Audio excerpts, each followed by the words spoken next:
विद्यार्थी मित्रांनो, जसं की तुम्हाला माहिती आहे आपली एक्झामिनेशन ही 26 जुलैला होणार आहे, बरोबर. आणि या एक्झामिनेशनसाठी तुम्ही तयारी करत आहात. जे विद्यार्थी पेपर 2 कॉमर्समधून तयारी करत आहेत त्यांच्यासाठी हा व्हिडिओ अत्यंत महत्त्वाचा आहे.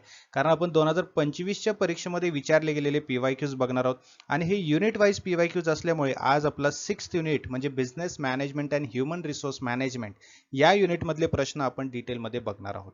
सो हे टॉपिक जे आहेत ते रिपीट होत असतात, त्यामुळे तुम्हाला एक्झामिनेशनमध्ये फायदा होऊ शकतो. त्यासाठी सर्वांनी हा व्हिडिओ शेवटपर्यंत पाहायचा आहे. आणि सगळ्यात महत्त्वाची गोष्ट म्हणजे येत्या 8 जून पासून आपली 50 डेज, ओके, 50 डेज बॅच सुरू होत आहे. पेपर 2 कॉमर्स मधला संपूर्ण सिलेबस तुम्हाला लाईव्ह सेशन्समध्ये कव्हर करता येईल.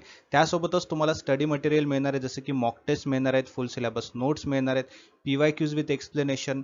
त्यासोबतच तुमचा पेपर 1चा स्टडी सुद्धा या बॅचमधून होणार आहे, कारण पेपर 1ची लाईव्ह बॅच तुम्हाला फ्री ऑफ कॉस्ट यामध्ये मिळणार आहे.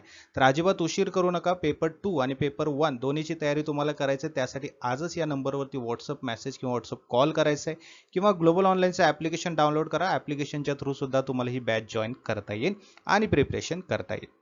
पहिला प्रश्न बघा. The principle of unity of command states that. Unity of command हा जो प्रिन्सिपल आहे, हा तत्व जो आहे, हा काय सांगतो? ए, कर्मचाऱ्याने फक्त एक वरिष्ठाकडून आदेश घ्यावेत. बी, सर्व विभाग एका संचालकाच्या अधीन असावेत.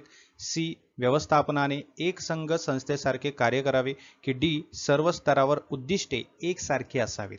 तर युनिटी ऑफ कमांड याचा अर्थ आहे की an employee should receive order from one superior only. म्हणजे कर्मचाऱ्याने फक्त एकाच वरिष्ठाकडून आदेश घ्यावेत. हेनरी फेयोल याने काय सांगितलं? युनिटी ऑफ कमांड हे सांगितलेलं आहे. मॅनेजमेंटची थेअरी आहे, बरोबर आहे. या तत्वानुसार काय म्हटलं गेलेलं आहे की फक्त एकाच वरिष्ठाकडून काय घ्यायचं आहे? आदेश घ्यायचा आहे, सूचना प्राप्त करायची आहे.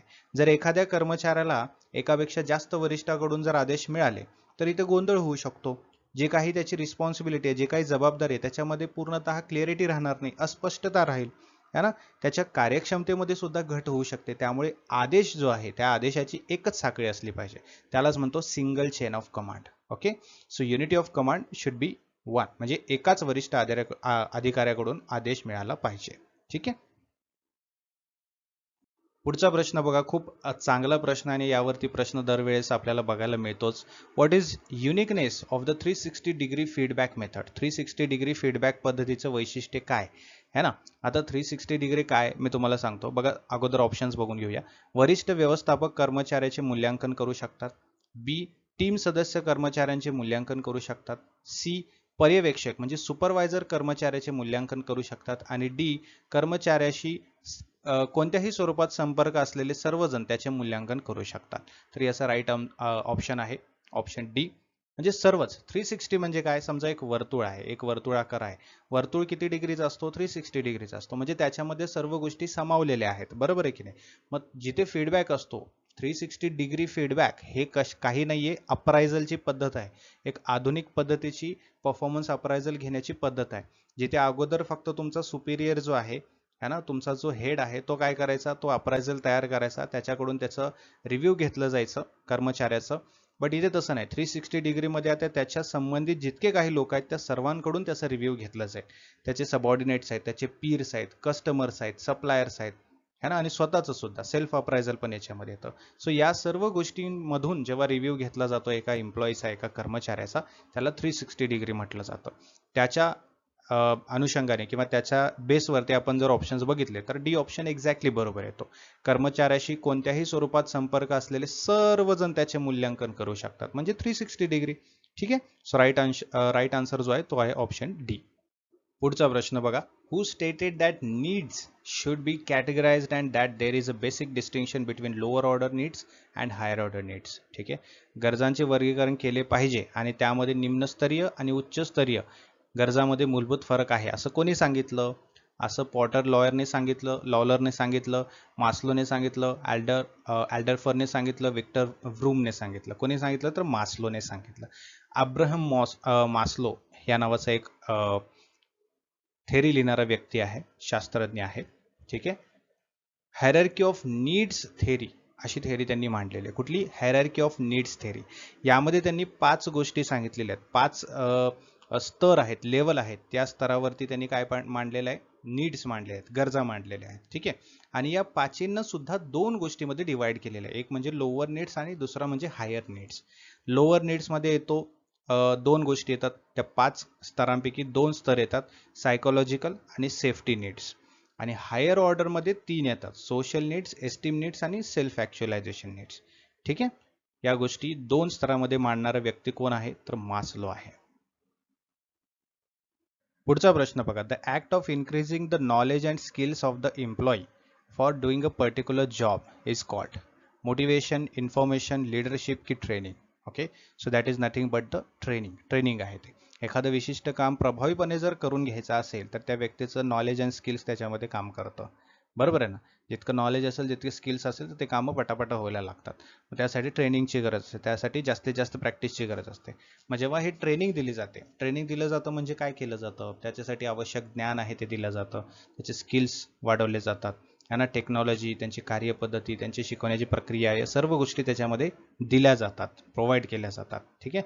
त्याच्यामुळे जो काही एम्प्लॉई आहे ज्याला ट्रेनिंग दिली जाते, त्याच्यामध्ये त्याची कार्यक्षमता वाढते, त्याची उत्पादकता वाढते, है ना, त्याची कामाची स्पीड वाढते, त्याची गुणवत्ता वाढत असते. त्यामुळे training is the correct option.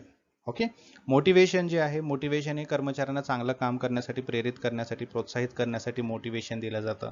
Information फक्त माहिती पुरवत असते, कौशल्य वाढवत नाही, है ना. लिडरशिप आहे, नेतृत्व आहे, ते लोकांना मार्गदर्शन करण्यासाठीच असतं.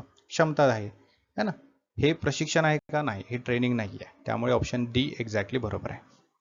पुढचा प्रश्न. एखाद्या विशिष्ट पदाची कर्तव्य, ड्युटीज आणि जबाबदाऱ्या म्हणजे रिस्पॉन्सिबिलिटीज यांचे संघटित व वस्तुनिष्ठ फॅक्च्युअल वर्णन म्हणजे काय?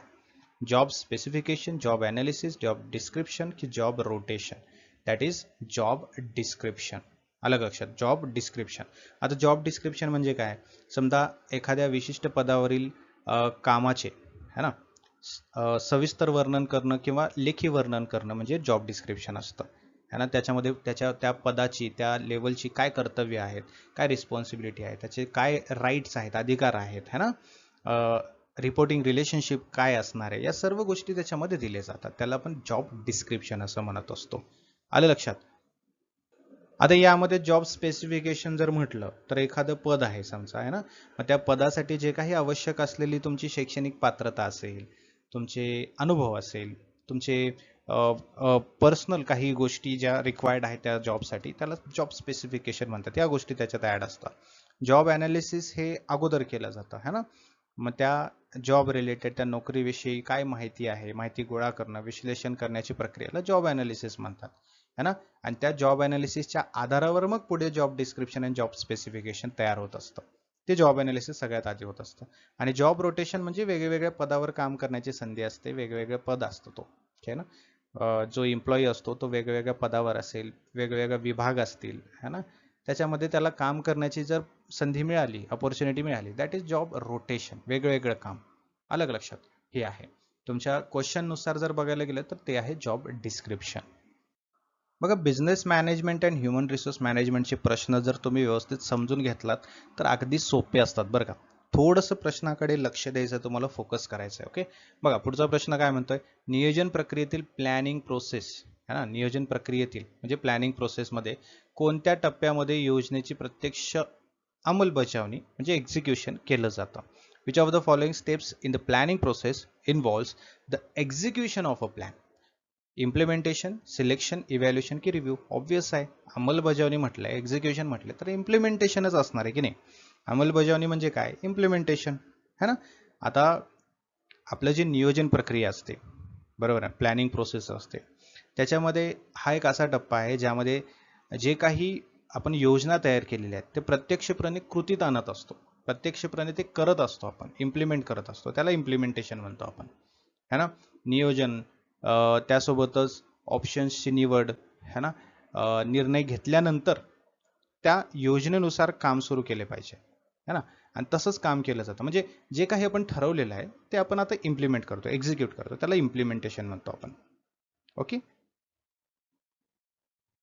पुढचा प्रश्न. Which one of the following best describes a sequence of a steps form to achieve a particular objective, विशिष्ट उद्दिष्ट साध्य करण्यासाठी तयार केलेल्या क्रमावर म्हणजे सिक्वेन्सवर पायऱ्यांच्या मालिकेला काय म्हणतात? प्रोग्राम्स, पॉलिसीज, प्रोसिजर्स की रूल्स? That is procedures. ठीक आहे, हे काय आहे तुमचं? हे आहे तुमचं प्रोसिजर. प्रोसिजर म्हणजे काय? कार्यपद्धती असतात, राईट. म्हणजे एखादं काम किंवा उद्दिष्ट पूर्ण करण्यासाठी आपण काय करतो? अनुसरण कराव्या लागणाऱ्या जे काही पायऱ्या असतात, क्रमबद्ध पायऱ्या असतात, है ना, त्याच्या मालिकेला आपण प्रोसिजर्स म्हणत असतो. म्हणजे प्रोसिजरचाच तो अर्थ आहे, राईट. यामध्ये हाऊ म्हणजे कसं करायचं हे स्पष्ट केलं जातं. काय प्रोसिजर असणार आहे, कसं करणार, कुठले स्टेप्स असणार आहेत हे स्पष्ट केलं जातं.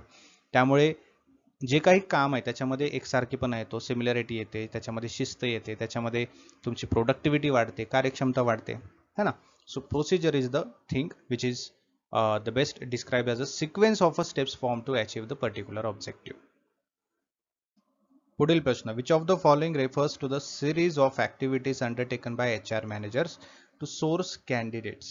ठीक आहे, आपल्याला कॅन्डिडेट शोधायचा आहे, सोर्स शोधायचा आहे. मग HR व्यवस्थापक जो आहे, HR मॅनेजर जो आहे, है ना, त्याच्याकडून करण्यात येणाऱ्या विविध क्रियांच्या मालिकेला काय म्हणतात शोधण्यासाठी?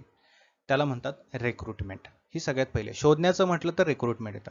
सिलेक्शन, प्लेसमेंट, इंडक्शन हे सिलेक्ट झाल्यानंतर, एम्प्लॉई आल्यानंतर होत असतं. ठीक आहे, अलग लक्षात. सिलेक्शन म्हणजे काय? निवड केली जाते, है ना. जे काही भरती आपण दाखवलेली आहे, जे काही भरती होणार आहे ना, रिक्रुटमेंट होणार आहे, ते भरतीनंतर, भरती प्राप्त झाल्यानंतर जे काही एम्प्लॉईज आहेत त्या एम्प्लॉईजमधून जे काही योग्य उमेदवार आहेत त्याची निवड करणं म्हणजे सिलेक्शन असतं.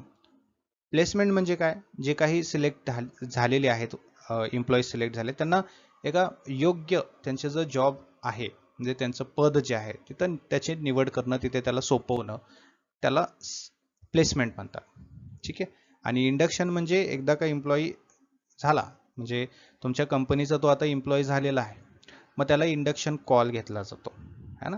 मग त्याला आपली संस्था काय आहेत, आपल्या संस्थाचे नियम काय आहेत, आपला कल्चर कसा आहे, या सर्व गोष्टी सांगितल्या जातात. That is called induction. Span of a management refers to. Span of management म्हणजे काय? A, the number of managers in an organization, संस्थेमधील व्यवस्थापकांची संख्या. B, the length of tenure of a manager, व्यवस्थापकाच्या कार्यकाळाची म्हणजे कार्यकाळ त्याचा. C, the number of subordinates a manager can effectively supervise, व्यवस्थापक प्रभावीपणे पर्यवेक्षक करू शकणाऱ्या अधीनस्थांची संख्या. की D, the strategic roadmap led by the top management, उच्च व्यवस्थापनाने तयार केलेला धोरणात्मक आराखडा. काय ते? तर ऑप्शन सी आहे. The number of subordinates a manager can effectively supervise, that is called span of management. पुढचा प्रश्न काय म्हणतोय? Which of the following is not a major feature of collective bargaining. बघा, यासाठी तुम्हाला कलेक्टिव्ह बार्गेनिंग काय माहिती पाहिजे. म्हणजे तुम्ही अभ्यास केला असेल तर ह्याचं उत्तर येईल, बट अभ्यास केला नसेल तर माहितीच नसणार आहे. कलेक्टिव्ह बार्गेनिंग काय असतं? जी कामगार संघटना असते आणि जो एम्प्लॉयर असतो, एम्प्लॉयर बरं का, एम्प्लॉई नाही म्हणत आहे मी, ठीक आहे, एम्प्लॉयर म्हणजे तुमचा नियोक्ता आणि कामगार संघटना याच्यामध्ये एक मीटिंग होत असते. त्यावरती त्या मीटिंगमध्ये वेतन असेल, तुमचं सुविधा काय काय असणार आहेत, त्यामध्येच रोजगारविषयक काही बाबी असतात, याच्यावरती एक सामूहिक चर्चा केली जाते. मग ही सामूहिक चर्चा दोन्ही साईडने असते. त्याला म्हणतो आपण बायलॅटरल. काय म्हणतो? बायलॅटरल म्हणतो, द्विपक्षीय. मग हे द्विपक्षीय असल्यामुळे याच्यामध्ये एकतर्फी होईल का? है ना, एकतर्फी होणार नाही. त्यामुळे ऑप्शन डी जो आहे तो याच्यामध्ये बसत नाही. जॉईंट प्रोसेस आहे, इंटरॅक्टिव्ह मोडमध्ये होते, कंटिन्युअस प्रोसेसमध्ये होते, बट युनिलॅटरल नसते, एकतर्फी नसते. युनिलॅटरल म्हणजे एकतर्फी, हे द्विपक्षीय असतं, है ना, बायलॅटरल असतं, युनिलॅटरल नाही. त्यामुळे ऑप्शन डी इथे राईट आन्सर आहे. यासारखे भरपूर सारे प्रश्न तुम्हाला या लाईव्ह बॅचमध्ये प्रॅक्टिस करायला मिळणार आहे. तर येत्या 8 जून पासून आपली पेपर टू कॉमर्सची लाईव्ह बॅच सुरू होत आहे. यामध्ये तुमचा पेपर टू कॉमर्सचा संपूर्ण सिलेबस हा लाईव्ह सेशन्समध्ये कव्हर केला जाईल. त्यासोबतच तुम्हाला स्टडी मटेरियल मिळणार आहे, जसे की कंप्लीट सिलेबस, नोट्स आहेत, मॉक टेस्ट आहेत, PYQs विथ एक्सप्लेनेशन आहे आणि त्यासोबतच तुम्हाला doubt clearing sessions, marathon sessions या सेशन्सचा सुद्धा लाभ मिळणार आहे. सो तुम्हाला जर जास्तीत जास्त मार्क्स घेऊन येणाऱ्या महाराष्ट्र सेट एक्झामिनेशनमध्ये जी की 26 जुलैला होणार आहे त्यामध्ये क्वालिफाय व्हायचं असेल तर ही बॅच जॉईन करा आणि प्रिपरेशनला लवकरात लवकर सुरुवात करा. या पेपर 2 च्या बॅचमध्ये तुम्हाला पेपर 1 ची लाईव्ह बॅच अगदी फ्री ऑफ कॉस्ट मिळणार आहे. म्हणजे पेपर 2 आणि पेपर 1 दोन्हीचा अभ्यास तुमचा होणार आहे. तर अजिबात विसरू नका, आजच या नंबरवरती व्हॉट्सअप मेसेज किंवा व्हॉट्सअप कॉल करायचा आणि ही बॅच जॉईन करायची आहे. किंवा ग्लोबल ऑनलाईनचं ॲप्लिकेशन डाउनलोड करा. ॲप्लिकेशनच्या थ्रू सुद्धा तुम्हाला ही बॅच जॉईन करून तुमची स्टडी करता येईल. अजिबात उशीर करू नका, वेळ कमी आहे. लवकरात लवकर जॉईन करा आणि प्रिपरेशनला सुरुवात करा. बघा, ॲप्लिकेशनच्या थ्रू कसं जॉईन करायचं आहे. प्ले स्टोअरवरती जायचं, ग्लोबल ऑनलाईन ॲप्लिकेशन सर्च करायचं. हा ॲप्लिकेशन दिसेल, तो इन्स्टॉल करून घ्यायचा आहे. ओपन केल्यानंतर तुम्हाला इथे खाली एक स्टोअर म्हणून ऑप्शन दिसेल, त्यावरती क्लिक करायचं आहे. स्टोअरमध्ये तुम्हाला एक सर्च बॉक्स दिसेल. सर्च बॉक्समध्ये तुम्ही Maharashtra set paper two commerce search केला की हा कोर्स तुम्हाला दिसेल. त्यावरती क्लिक करायचं आहे. बाय नाव वरती क्लिक करायचं आहे. तुमचा कोर्स तुमच्यासाठी अवेलेबल होऊन जाईल. त्यामध्ये तुम्हाला लाईव्ह सेशन्स दिसतील, जे रेकॉर्डेड सेशन आहे त्याचा पूर्ण कंटेंट दिसेल, स्टडी मटेरियल, सर्व गोष्टी तुम्हाला ॲप्लिकेशनमध्ये मिळून जातील. आणि या व्यतिरिक्त काहीही तुम्हाला प्रश्न विचारायचे असतील तर कमेंट बॉक्समध्ये विचारू शकता. त्याचं सोल्युशन मी तुम्हाला नेक्स्ट सेशनमध्ये देईन. Thank you so much. Have a great day. See you in the next session.